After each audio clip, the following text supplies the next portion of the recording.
Bueno, ya volvimos a conectarnos. Tuve que cortar esta transmisión que habíamos iniciado hace algunos minutos e incluso habíamos iniciado la conversación de esta noche con el rector Luis Fuenmayor Toro, y él nos estaba hablando precisamente de la situación en que estaría el proceso electoral fijado para el 6 de diciembre de este año, en función de cómo viene proyectándose los números de casos de COVID-19 en Venezuela, que han tenido un brote sumamente significativo y que incluso expertos señalan que esos brotes pudieran ser hasta de 3.000 o 4.000 casos por día. En otros países ha pasado igual. Y sabemos que en Latinoamérica en general está siendo ahorita la más afectada en el mundo por casos de coronavirus. Venezuela, por las carencias que tenemos y por el sistema de salud paupérrimo con que contamos, nuestra situación es mucho más delicada que cualquier otro país. Eso lo sabemos y lo vivimos todos diariamente. Vamos a esperar que el rector intente nuevamente comunicarse con nosotros para, eh, para entonces continuar con la conversación que ya habíamos iniciado y que por estas circunstancias de conexión de internet tuvimos que interrumpir. Por allí debe estar pendiente de unirse a la transmisión Luis Fuenmayor Toro, que es nuestro invitado de esta noche y con quien ya habíamos iniciado, repito, la conversación de hoy. Vamos a esperar a que Luis entonces eh, se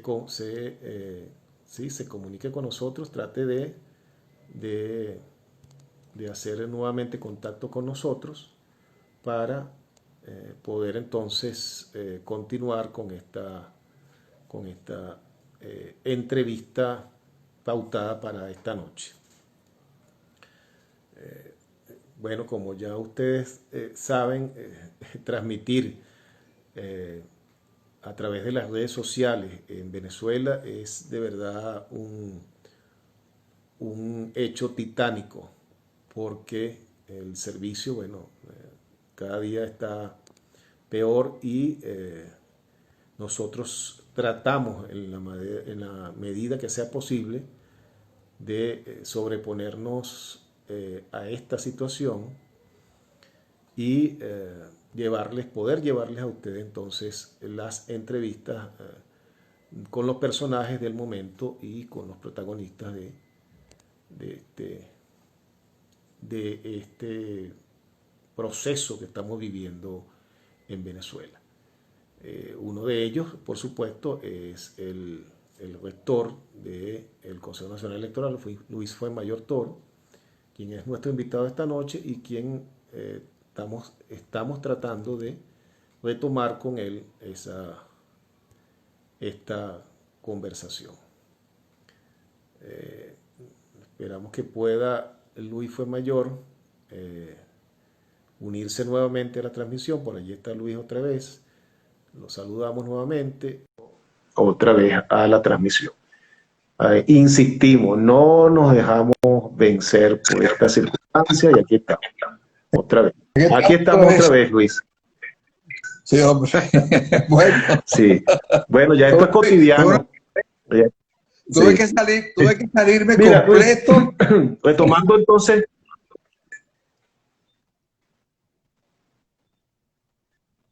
Ajá, dime. Claro, yo también tuve un corte de la transmisión. Mira, sí, hombre. Vamos a retomar entonces nuestra conversación. Estábamos hablando precisamente de lo relativo a cómo se viene comportando el COVID-19 en las últimas semanas y lo que estaba previsto. y cómo eso de alguna manera puede ser una gran amenaza para que se realice las elecciones parlamentarias que ya tienen fecha para el 6 de diciembre. Ahora, eso es por una parte, Luis, que ya estuvimos conversando de eso, pero hay otro factor que es bien importante y que tiene que ver, por supuesto, con la pandemia, que es la medida que ha tomado el gobierno de la radicalización de la cuarentena. ¿Por qué? Porque hay algunos partidos y organizaciones que vienen manifestando que en medio de esta radicalización de la cuarentena es prácticamente imposible llevar el mensaje de los candidatos, darlos a conocer a las comunidades, sobre todo en las regiones, que es más complicado que aquí en Caracas, y que por supuesto eso atenta entonces contra el mismo proceso y contra la misma fecha pautada. O sea, que no solamente es el caso de la cantidad de brotes que hay y de la exposición que tenemos a infectarnos con el virus, sino es también la imposibilidad de las organizaciones políticas para hacer su proselitismo, para hacer su campaña. Sí, eso es totalmente cierto.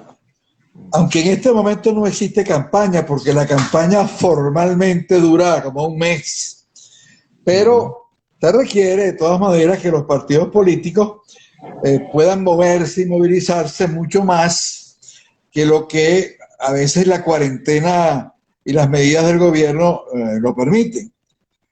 Estamos en una situación realmente inaudita, insólita. Nosotros nunca habíamos atravesado por una situación de este tipo.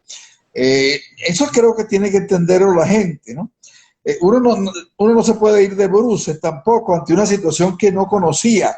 Si uno hubiera vivido esta situación antes, bueno, tendría a lo mejor una respuesta programada, si se quiere, a la situación, pero en este momento no la tenemos, ¿no? Yo creo que como está la situación en este momento, deberíamos ir cumpliendo con los procesos que establece el cronograma. Por ejemplo, el proceso de la inscripción de los nuevos votantes se dio, yo no voy a decir que se dio normalmente, porque no es así. En parte, no es así.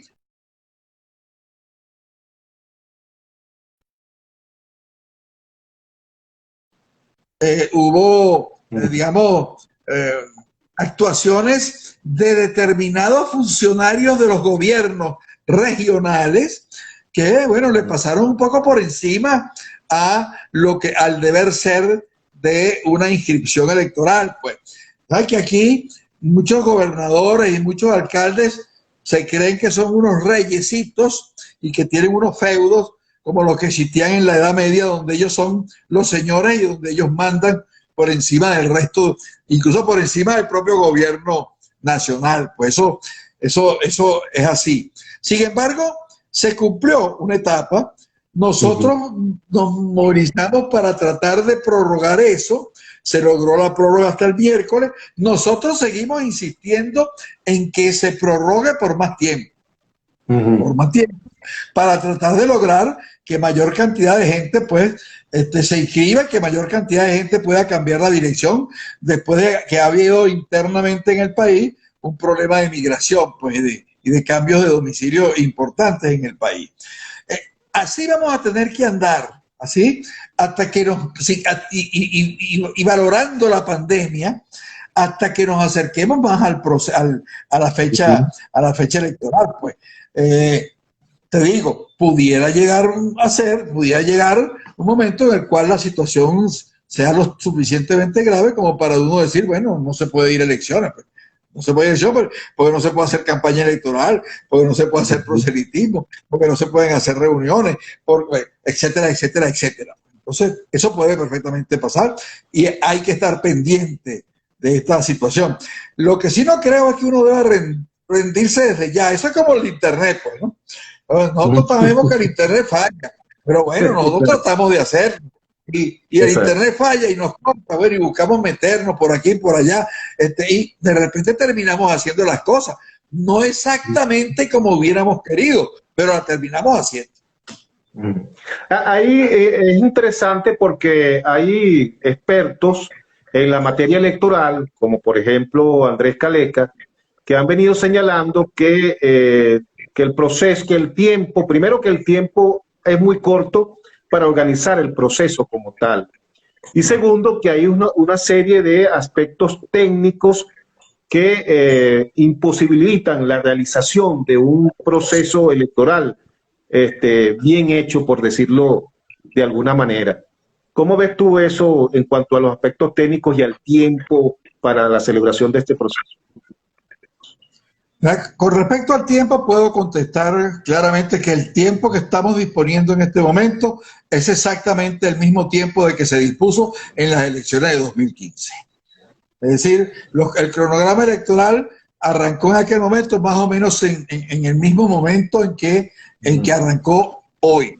O sea que el tiempo para inscripción de candidatos, para hacer todas las auditorías y eso, está perfectamente, digamos, contabilizado y por tiempo el problema no existe. Ahora, que técnicamente, bueno, no pueda realizarse y Caleca tenga una información que no tenemos otros en relación con eso, bueno, yo no voy a ir a contradecirlo ni voy a tampoco a decir que es como él dice. No, realmente tendría que decir no lo sé, por ejemplo. ¿No?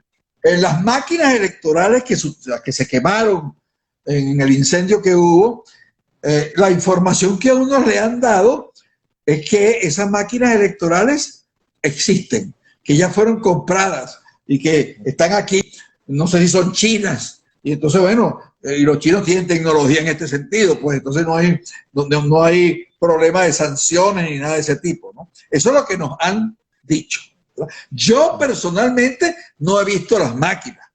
Bueno, pero yo tampoco vi las máquinas del pasado, pues. Las máquinas del 2015 tampoco las vi, ¿verdad? Uno no tiene que ver las máquinas para ese tipo de cosas. Ni tampoco sé dónde ir para verlas, ¿no? Tendría que preguntar al gobierno, ¿dónde las tiene usted para ya tomarle fotos, cosas así por el estilo, ¿no? Yo aspiro que existan, digamos, las condiciones técnicas, las condiciones temporales, las condiciones de salud para que se realice el proceso electoral. Eso es lo que yo también aspiro. el personal. También se dice que ha renunciado mucha gente y que otros han sido despedidos y que está diezmado en cuanto a personal calificado el CNE. Estas mismas personas señalan Sí, eso. eso es cierto, digamos, en el sentido, ha habido una gran cantidad de renuncias del Consejo Nacional Electoral motivado a los sueldos, pues como las ha habido en todas partes, en los hospitales también las ha habido. Sin embargo, nosotros tratamos de que los hospitales, se debe tratar de que los hospitales funcionen para poder lograr la asistencia ante el coronavirus. Pues entonces, sí, es cierto. Ahora, hay que también recordar que en el Consejo Nacional Electoral, en un momento dado, decidió que su política era la de que tener una nómina muy flexible, ¿no? Tener una nómina básica, que es la nómina que se mantiene siempre, y tener una nómina que es la nómina que aparece cuando vienen los procesos electorales. Entonces, en esos momentos el Consejo Nacional Electoral contrata personas o contrata empresas, ¿no?, que realicen estos procesos. Pues eso ha sido así desde hace un tiempo para acá, y eso también es así en este momento. Se hicieron, por ejemplo, el sorteo de los miembros de mesa, el sorteo de las juntas regionales, locales, etcétera, se hizo, ¿verdad? Se hizo en presencia de los partidos políticos que van a participar en las elecciones.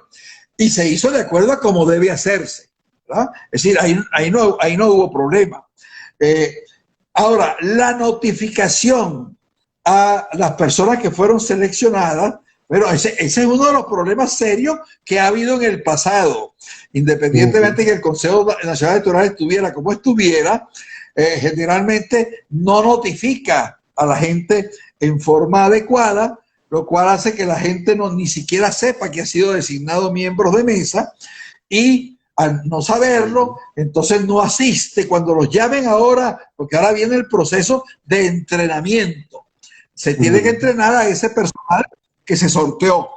Entonces, viene el proceso de entrenamiento, se los llama para que vayan al entrenamiento. Yo no sé si ellos lo reciben o no lo reciben, o si lo reciben y no le hacen caso, ¿verdad? Porque no quieren ir para eso, y entonces no van. Entonces, bueno, ese es uno de los inconvenientes centrales de las elecciones en Venezuela. Eso es algo de las cosas que uno tiene que tratar de resolver para el futuro. En este momento, tratar de mejorar la convocatoria, uno mismo buscar las listas, buscar a la gente que uno conozca, llamarlos, etcétera, etcétera, ¿no? Para que la gente vaya. Porque si la gente no va, entonces el gobierno trae un grupo de personas que ya los tiene preparados y dice, bueno, estos los pueden sustituir y estos son los que vamos a entrenar, pues, ¿no? Entonces, y allí empiezan los problemas de las irregularidades y de la famosa trampa, pues de las trampas. Porque entonces más adelante, en unos meses, resulta que el que tiene el personal entrenado es el gobierno, porque fue el que llevó la gente para allá. Bueno, si es así, uno va a tener entonces que decirle al gobierno, un momentico, pero si la gente no viene, bueno, usted va a traer uno, bueno, vamos a llevar nosotros otros, pues también, vamos a llevar los partidos que están en la contienda, que lleven también el personal para que se entrene, y no solamente el gobierno. El gobierno, hay una discusión allí muy simple, vamos a resolverla, pues no se trata de trancarnos. Ustedes llevan el 60%, porque ustedes tienen 3 miembros del consejo y los demás tienen 2, pues ustedes llevan el 60% y la oposición lleva el 40%. Y entonces nos lo dijo el hermano de Bernabé Gutiérrez, lleve 20% de personas y los otros partidos que están en la mesa de diálogo nacional lleven el otro 20%. Entonces, bueno, entonces nos garantizamos que los opositores también tengan a un personal que recibe el entrenamiento. Esas son de las cosas que estamos tratando de hacer y que queremos hacer y que vamos a instrumentar.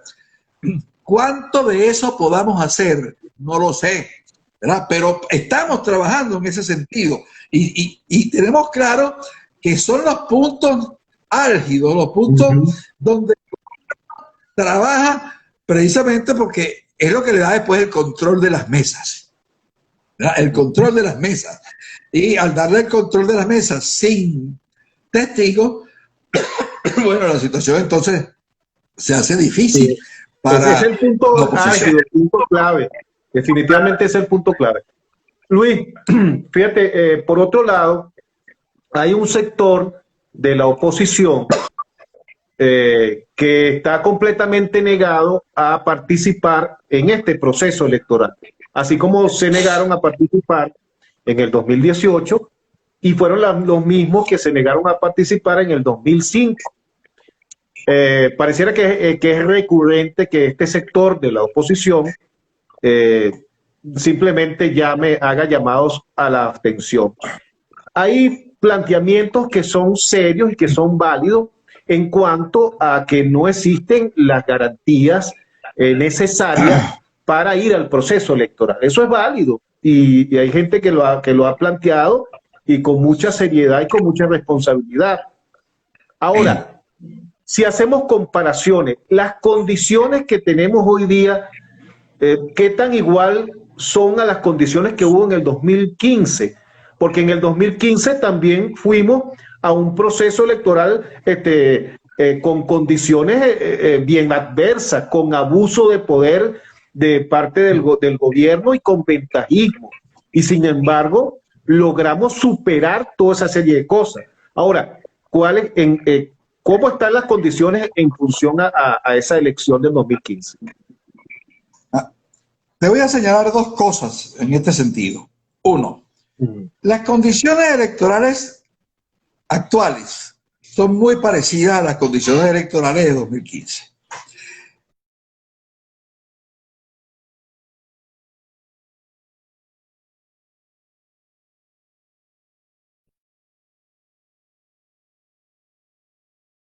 Fueron inhabilitados una gran cantidad de dirigentes de oposición.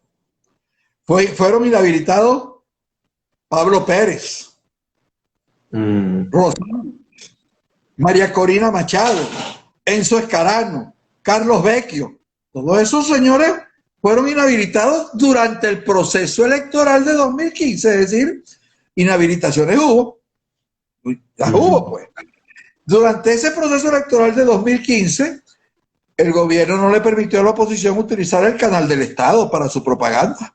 Simplemente el gobierno utilizó todos los canales del Estado, pues, BTV y todos los demás los utilizó. Y la red de radio lo mismo. Y las radios comunitarias tampoco. Entonces, ahí no tuvo la oposición esa oportunidad que sí tuvo el gobierno. El gobierno le pasó por encima al hecho de que el presidente y los altos funcionarios no pueden hacer campaña. Ellos hicieron campaña. Es más, muchos de los candidatos del PSV entregaban beneficios a la población en los actos del gobierno. En los actos del gobierno se aparecían los candidatos y al lado de Diosdado Cabello o del otro entregaba que si las neveras, que si la línea blanca, las cosas que ellos siempre ellos han entregado. Pues, ¿no? Entonces, eso también lo hicieron en el año, en las elecciones de 2015. No sé si este año lo van a hacer. Pudiéramos pensar que si este año nosotros nos ponemos duros, a lo mejor no los hagan en forma tan descarada como lo hicieron. El financiamiento de la campaña electoral, bueno, fue totalmente desbalanceado. La campaña electoral del gobierno es financiada con los recursos públicos, lo cual no debe ser, y la oposición no tiene el mismo monto de recursos para esa campaña. Eso ocurrió en el 2015 también. Y así como eso, los colectivos también aparecieron en 2015. Y las agresiones de los colectivos, los hostigamientos de los colectivos también estuvieron presentes en 2015. Sin embargo, nunca se plantearon no participar, sino participaron, y no solamente participaron, ganaron en esas condiciones adversas. Bueno, las condiciones hoy también son adversas, ¿verdad? No más adversas que las de 2015, porque ahora ellos quieren decirnos que es que ahora son peores. Ahora es que son peores. No es así, no es así. Simplemente que ellos tienen una política distinta.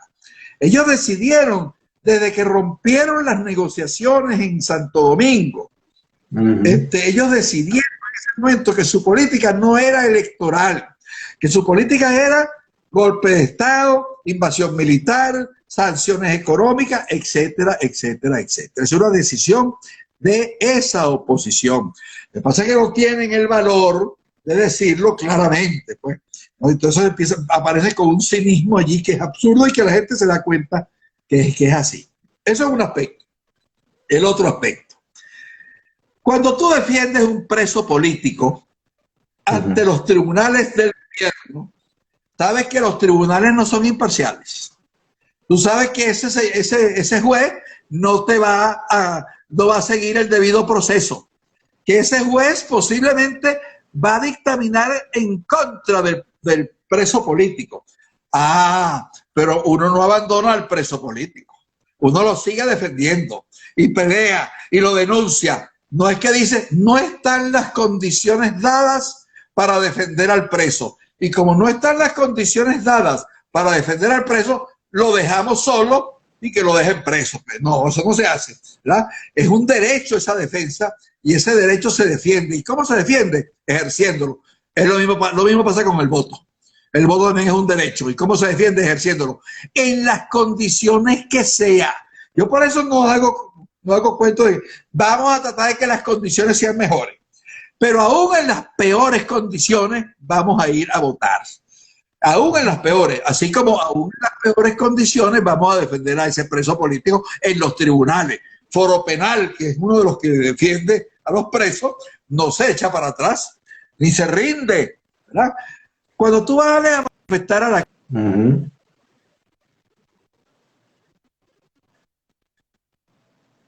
y que te va a echar agua, y que si te descuidas te meten unos tiros también. ¿Qué hace uno? Uno trata de que la manifestación se dé en una forma que no les haga fácil al gobierno utilizar la represión. Pero si la represión se da, se dio, y uno sale corriendo para que no se lo lleven, no lo metan preso, para que no le peguen.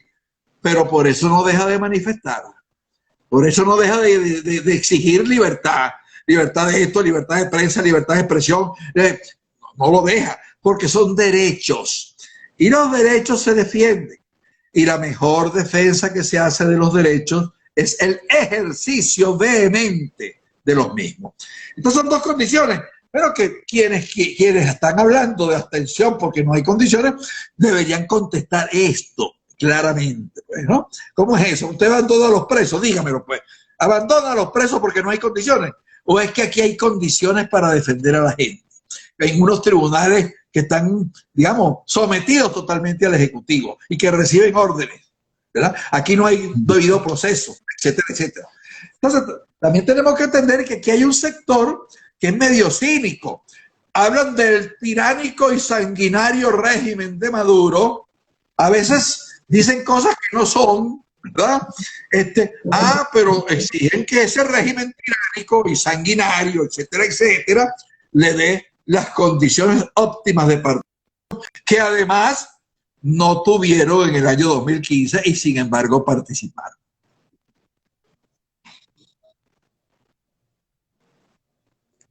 Por cierto que Maduro señaló en las últimas horas que hacía un llamado para que viniesen al país partidos políticos, organismos electorales del mundo entero a presenciar el proceso. O sea, pareciera, por lo menos en el discurso, habría que ver si eso después se concreta, que el gobierno está dispuesto a que vengan observadores internacionales de toda índole a este proceso. Eso implicaría una garantía de alguna manera.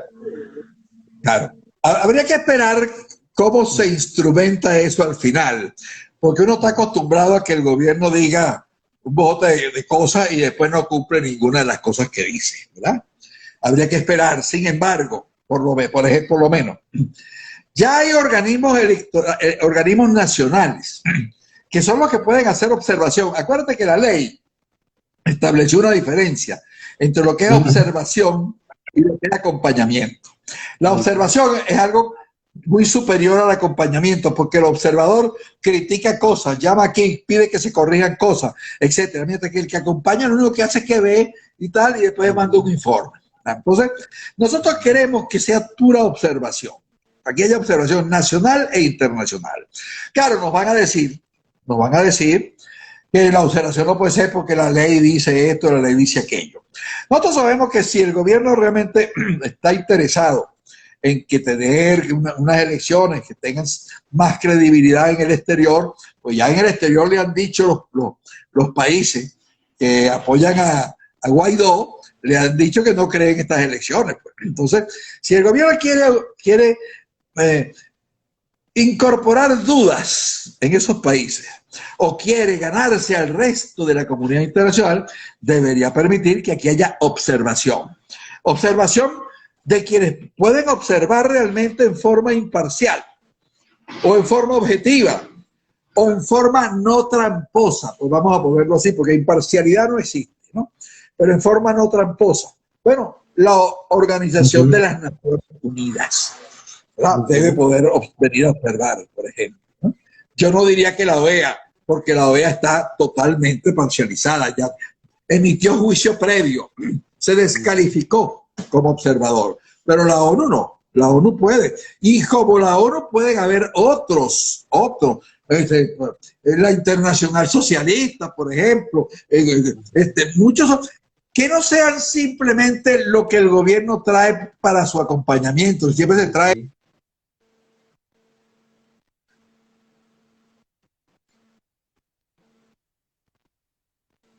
que firma, porque eso dan hasta lástima. Y nacionalmente hay dos grupos que pueden ser observadores, que son la Asamblea de Educación y Ojo Electoral. Esos dos organismos que nadie puede decir que son del gobierno, están integrados por gente seria, gente que no es tramposa, puede ser de oposición, pero están con las elecciones y están con las vías pacíficas, soberanas, democráticas. Pero sobre todo, son gente seria.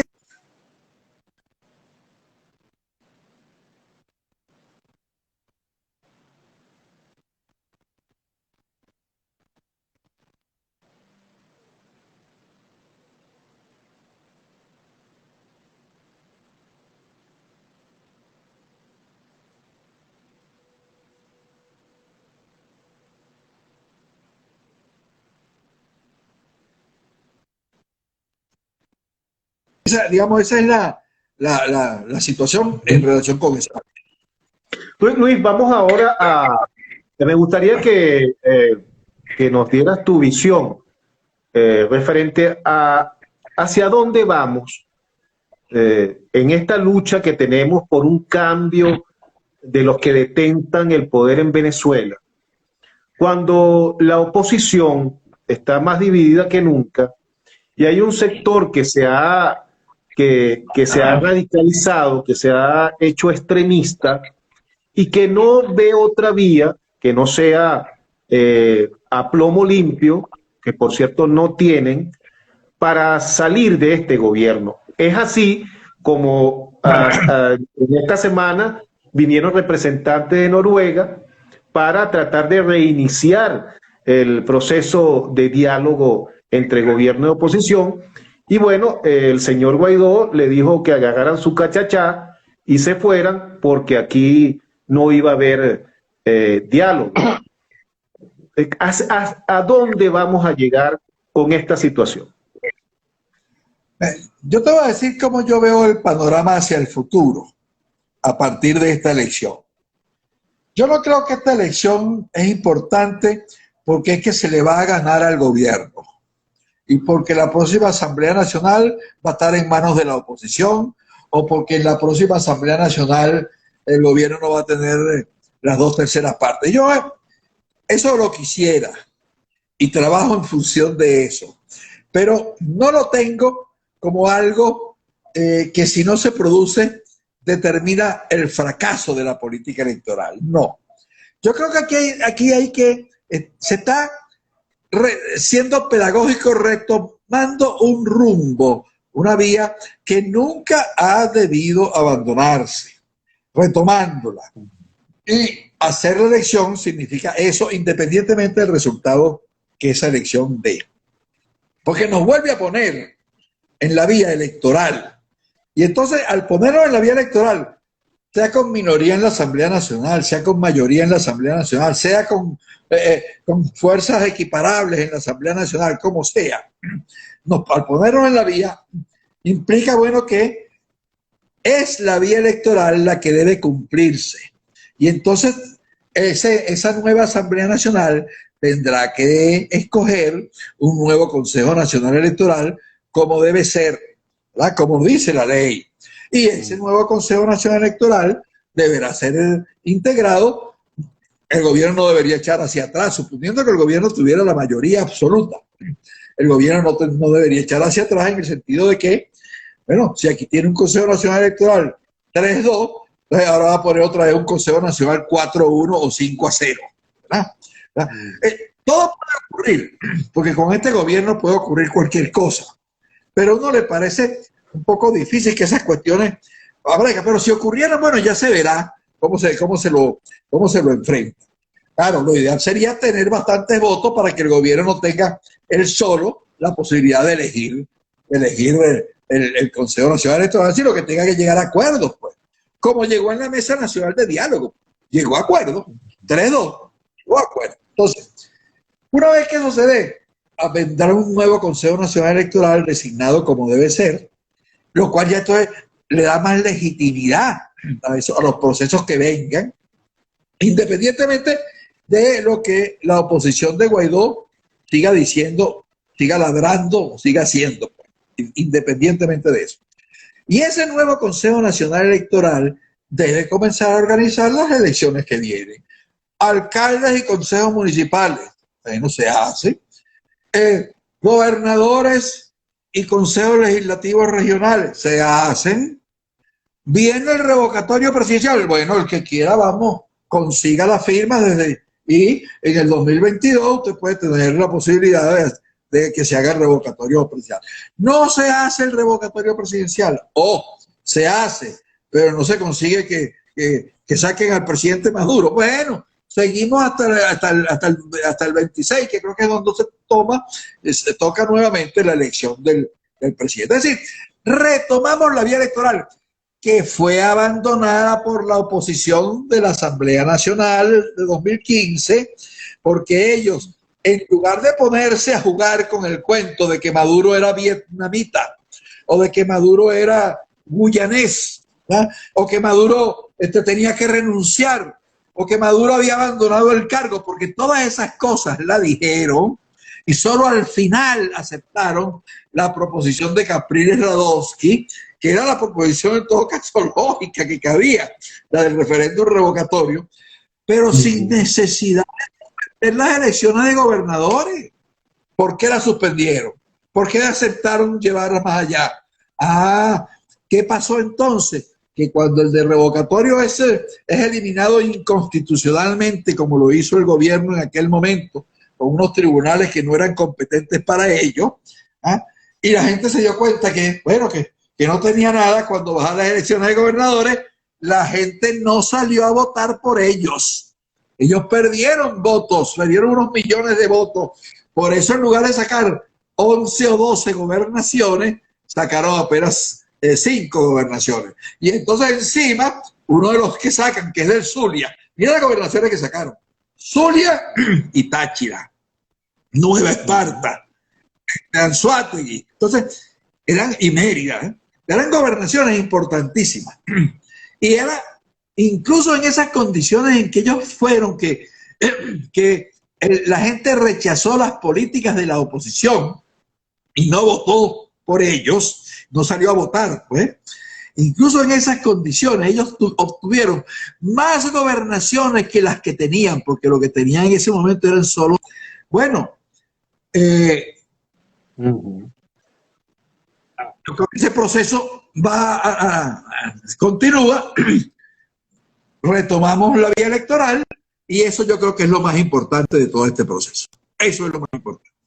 Y acabamos con las fantasías de los golpes, las fantasías de las invasiones o de las incursiones armadas con mercenarios, pero ese sector opositor tiene mucho poder, y sobre todo poder económico, poder mediático, y tiene respaldo de más 50 países.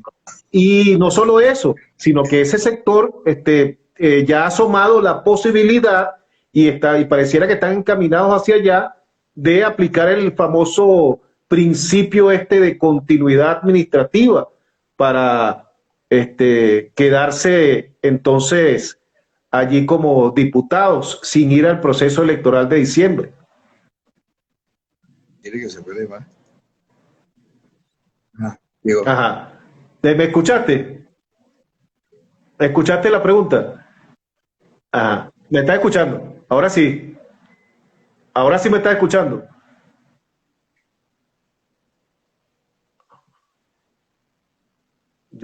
Ahora la imagen se congeló y yo no te estoy escuchando, Luis. No sé si tú me estás escuchando a mí, pero la imagen aquí está congelada. Ajá. Ahora sí, ¿no? Ahora sí me escucha. La imagen. Ahora sí me está escuchando. Sí, te escucho. Dale ahora. Ajá. Bueno, entonces te decía que hay este sector pretende con el principio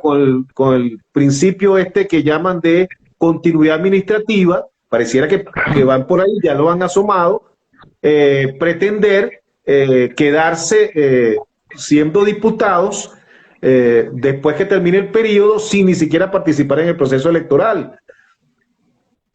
Pero ellos allí acarician esa idea, pero no se han podido poner de acuerdo con ella. Y esa idea no la comparte toda esa oposición. Esa idea la impulsa Voluntad Popular, que es quien está, digamos, nariciando, porque así se llama nariciar, naricea al resto de los partidos y los lleva por donde ellos quieren, sin ser Voluntad Popular un partido que tenga muchos votos ni nada por el estilo. Acción Democrática tiene más votos y Primero Justicia también tiene más votos. Sin embargo, no sé qué ocurre, pues el apoyo estadounidense fundamentalmente es lo que le da a Voluntad Popular esa capacidad de naricear al resto de la oposición. Claro, este es un proceso largo, complejo, de debilitamiento paulatino. Ellos tendrían que entender que si ellos pueden hablar de continuidad administrativa, Maduro también podría hablar de continuidad administrativa. Y entonces Maduro, aunque no haya ganado en el 2018, aunque esas elecciones sean irregulares, él puede seguir en ese cargo también eternamente por continuidad administrativa si no se hacen unas elecciones que todo el mundo esté de acuerdo con ellas. Pues ven, entonces cada vez se les hace más difícil, digamos, argumentar y respaldar con argumentos sólidos posiciones de ese tipo. Y cada vez tienen menos seguidores, incluso dentro de su cúpula. Capri Radosky no apoya esa posibilidad. Y otros más tampoco la apoyan. En Acción Democrática. Bueno, ya con Acción Democrática tenemos una situación dual ahí, pues entonces hay dos AD. Pues. Esa no es la primera vez que ocurre con Acción Democrática. Acción Democrática ha tenido dos AD otras veces. Pues. La tuvo cuando Ramos Jiménez, incluso perdieron hasta la tarjeta porque ellos... Por cierto, Luis, esa jugada, fíjate lo que sucede, ¿no? Del lado de esa oposición extremista, se juega duro con el macutazo, con el golpecito de los topochos verdes, ¿verdad? Y cuando el gobierno juega duro también, entonces ese sector de la oposición se pone la mano en la cabeza y sale llorando. Y me refiero específicamente a la judicialización de los partidos políticos, que de paso eso había sido prácticamente anunciado desde enero que podía darse ese fenómeno. Entonces la reacción de ese sector de la oposición es ponerse a llorar por la esquina. Pero ellos juegan duro y no esperan entonces que el gobierno también juegue duro. O sea, ¿cómo es la cosa ahí entonces? Ellos quieren todo, digamos, ellos juegan duro. Llaman a las Fuerzas Armadas a que se pronuncien, a que actúen. Llaman. Sale el general Padrino López y se pronuncia. Y dice que apoya a Maduro y que es bolivariano y que mientras ellos estén, ahí no van a pasar esos opositores. Entonces salen a llorar y a gritar y a pegar gritos porque el hombre está haciendo política cuando él no debe hacer esas cosas. Pero antes ellos mismos le habían pedido que se pronunciara, ¿verdad? Pero como no se pronunció a favor de ellos, no sirve. Entonces, los golpes de Estado, bueno, los golpes de Estado desde el mismo inicio del presidente Chávez, 2002, fue el primer golpe de Estado. Chávez tenía muy poco tiempo que había sido relegitimado en una nueva elección, porque acuérdense que después de la constituyente todos los cargos fueron a elección, y entonces Chávez volvió a elegirse. No porque Chávez era muy democrático, sino él sabía que ganaba y entonces prolongaba su periodo. Sus 6 años duraban más tiempo, porque se lo iban a empezar a contar desde la relegitimación. Chávez no era ningún tonto. Entonces, pero la oposición ya en el 2002 le estaba dando un golpe de Estado, pues. En el 2002, el hombre había sido electo en el 2000, por ahí, en el 99, por ahí, y entonces ya le estaban dando un golpe de Estado, sin dejarlo ni siquiera actuar, pues, ¿no? Un golpe de Estado bien sangriento, de paso, muy sangriento, porque fue un golpe de Estado sangriento, pues, ¿no? Que además lo que hizo fue atornillar a Chávez porque le permitió a Chávez salir de los militares golpistas y quedarse él solo con las Fuerzas Armadas. Y después entonces entregaron PDVSA, pues le hicieron una huelga que le permitió a Chávez entonces sacar a todos los opositores de PDVSA y quedarse con el control de PDVSA. Y con el control de PDVSA, la economía, y con el control de la Fuerza Armada, el poder militar, entonces Chávez arrancó para cogerse el resto de los poderes. Entonces en el 2005 ellos deciden abstenerse para que Chávez pueda del 2005 al 2010 hacer todas las leyes que quiera para garantizar su poder. Bueno, esa ha sido la actitud de la oposición. Ellos han sido los mayores colaboracionistas del gobierno. Entonces llaman a insurrecciones sin tener con qué. La salida 1, la salida 2, que unos muchachos unos muchachos que los utilizaron como carne de cañón para enfrentando a las fuerzas policiales, ¿eh? Entonces muertos, heridos, detenidos, etcétera, etcétera. Mientras ellos tranquilos en el exterior, ¿verdad? O en la cárcel, pero tampoco en la cárcel mal, porque tuviste a Leopoldo López como salió de la cárcel, ¿no? El hombre lo habían torturado, le habían hecho de todo y estaba más bien fornido, hacía ejercicio todos los días. Adiós, tenía un gimnasio allá adentro y cosas por el estilo. Entonces, tú puedes, en políticamente, el golpe de Estado, digamos, puede ser censurable, pero políticamente es válido, ¿verdad? La insurrección también es válida, pero tú tienes que tener con qué hacerlo. No es que tú vas a llamar a la insurrección y no tienes con qué. Ya hacer un golpe, el golpe platanero del distribuidor Altamira. Entonces, señores, son locos, son insensatos, no son serios. Y yo creo que la gente se ha dado cuenta de eso. Y ellos no se dan cuenta que la gente se ha dado cuenta. Y que ellos creen que tienen los mismos votos que tenían antes. No. Lo único que ellos tienen a favor es que la gente no quiere al gobierno de Maduro. Pero a ellos tampoco los quieren. No es así. A ellos tampoco los quieren. Entonces, ellos se ponen a jugar duro, como tú dices, pero cuando les responden duro, entonces empiezan a llorar. Ya decir que eso no debe ser. Entonces, ¿cómo es eso? Es realmente una cuestión absurda, Sin embargo, la ideologización, la visceralidad que existe alrededor de la polarización, aquí las cuestiones se han transformado en un problema de fanatismo. Pues. No estoy con Guaidó y Guaidó es el Magallanes o es el Caracas, yo estoy con el otro, y no importa si Guaidó hace las cosas mal o bien porque lo sigo apoyando. Pero eso es un sector nada más de la población, no es la población en general. Bueno, finalmente, Luis, gracias por esta conversación de esta noche. ¿Tú crees que al fin los factores democráticos de oposición logren tomar el toro por los cachos y desplazar a estos factores extremistas que en estos 21 años nos han llevado de fracaso en fracaso, precisamente desde ese golpe del 2002 hasta el macutazo y lo que piensen hacer? ¿Será posible entonces que los factores democráticos asuman la conducción de la oposición? Posible es posible. ¿A cuánta probabilidad hay? Bueno, ahí no puedo señalarlo, pero posible es y hay que trabajar en función de eso. Yo sé, por ejemplo, que ahorita hay reuniones en donde están participando los partidos de la mesa y está participando COPEI, y está participando Acción Democrática, está participando Bernabé Gutiérrez. Y yo sé que en el interior hay una serie de sitios donde participa Voluntad Popular y donde participa Primero Justicia, en Sucre y en otros sitios del interior. O sea, hay una serie de acuerdos en donde esos partidos están participando, ¿verdad? Es más, uno a veces dice, bueno, ¿cuál es el cinismo de que tú dices no voy a participar? Y entonces después hay una decisión del Tribunal Supremo que le da el partido a uno de tus compañeros, porque no fue que se lo dieron a Diosdado Cabello, ¿no? Sino se lo dieron a militantes de Voluntad Popular, a militantes de Primero Justicia, militantes de AD, ¿verdad? Ellos a quienes se le dieron el partido, pues, ¿no? Entonces tú dices, no, ¿cómo me van a hacer eso a mi partido? Bueno, ¿y para qué tú quieres ese partido al final? ¿No? ¿Para qué tú quieres ese partido si tú con ese partido no vas a hacer nada porque tú dijiste que no vas a participar?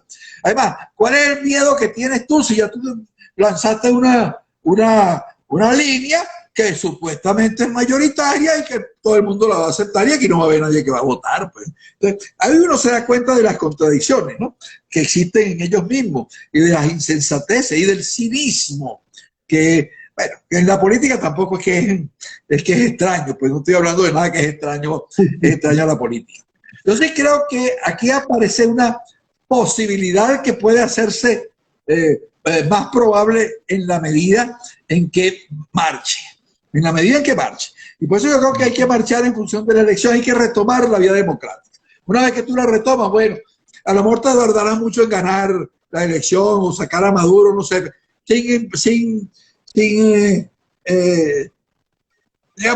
sin coger atajos. No tiene por qué, esta gente siempre ha estado con un atajo, no. El país no aguanta un mes más. Y así tenemos 22 años, 20 y pico de años, pues, que no aguantamos un poquito más y tenemos 20 y pico de años. Si acabamos con ese inmediatismo, con ese voluntarismo político de esta gente, con ese extremismo, bueno, yo creo que sí, los alejamos, pero paulatinamente la sensatez debe irse imponiendo y para volver a tomar una vía que, bueno, que nos libere de esta situación en que estamos. Bueno, Luis, muchísimas gracias por concedernos esta agradable e ilustrativa conversación de esta noche con tu persona, que siempre es muy grato hacerlo y además nos mantienes informados pues, de los últimos... Muchas gracias a ti por permitirme el uso de la tecnología, además, porque ya me estoy acostumbrando al uso de la tecnología. Mira, y esto puede ser un buen augurio porque le logramos ganar al mal servicio de Internet que tenemos, logramos vencer. Vencimos las condiciones, no había condiciones, pero las vencimos. Así es. Eso no es una elección.